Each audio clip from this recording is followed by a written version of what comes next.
So our pastor was talking about waiting on God today at church, and he had some good questions for us to ponder, whether we're in a season of waiting or not. Some of them included how we're showing up in that waiting. What's our attitude like? How much are we seeking God in the waiting? I don't know about you, but I hate waiting.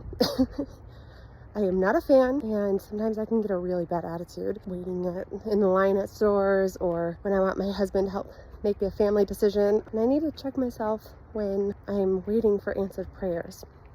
Do we give up hope? Do we keep seeking God? I would urge you and invite you to keep seeking God, whether you're in a season of waiting or not.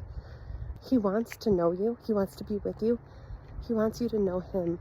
I think that seeking God daily is crucial to our lives, to our spiritual development, to our mindset, especially so in the waiting. And then he shared something that I actually didn't know about, because I've always struggled a little bit with history. He talked about the time between the end of the Old Testament and the beginning of the New Testament.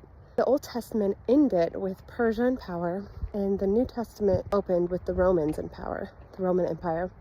And between the 400-year period where God was silent, there was so much going on in order to usher in Jesus and in order to bring the ability for the good news to spread across the world.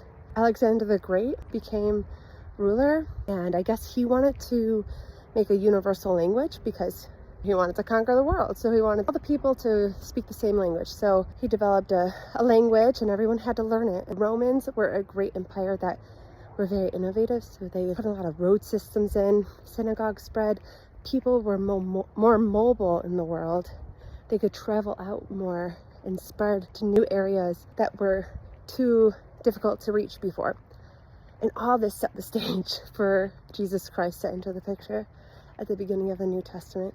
And through his amazing life and through his death and resurrection and the new church being born, his good news that he came to save all of us from the sin and the judgment from that sin was able to spread. And it was just like so mind-blowing.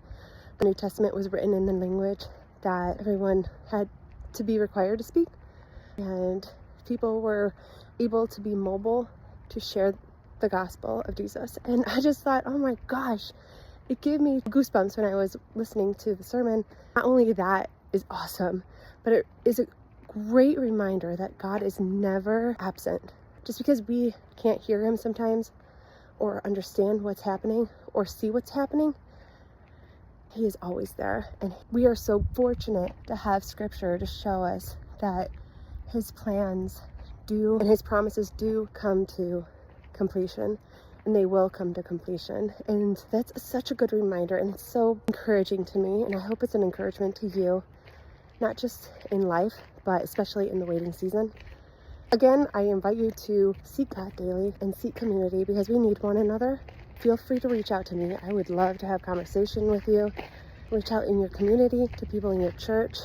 I know there's a lot of hurt out there, but God can overcome. He has overcome. So it's a good word. Have a great day.